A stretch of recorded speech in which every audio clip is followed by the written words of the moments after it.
Well, a stunning, historic day in New York. For the first time, a former U.S. president is convicted at a trial. And now we all wait to see what's next between now and November. Joining me today is Peter Alexander, chief White House correspondent for NBC News, sitting in for Kristen this weekend. Peter, there is no precedent for this now going forward. Former President Donald Trump is defiant, saying he will see President Biden in November. What's the early read on this when it comes to voters who may be on the fence in this presidential election?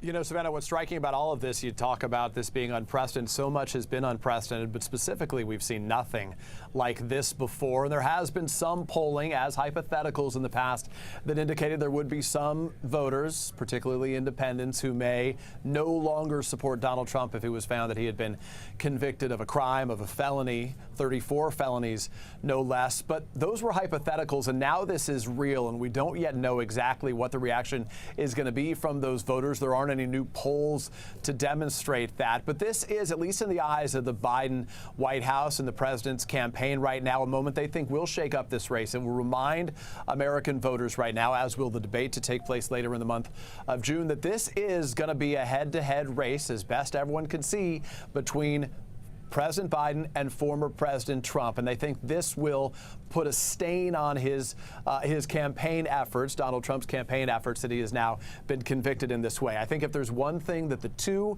men agree on, their campaigns agree on, it's that whatever happened, whatever the verdict was, at the end of the day, this thing will be resolved at the ballot box on November 5th. Yeah, and speaking of the president's focus, President Biden this week launched a new initiative aimed at black voters. We saw the president here a few weeks ago at Morehouse College in Atlanta. How loud are those alarm bells in the White House when it comes to the support of black voters? Well, obviously, they're loud enough that the president has now, on 4 or 5 days in the course of the last couple of weeks, made particular campaign outreach efforts focused on the black community. The one at Morehouse, the commencement address he delivered there. He was with Kamala Harris. The two of them rarely do joint events.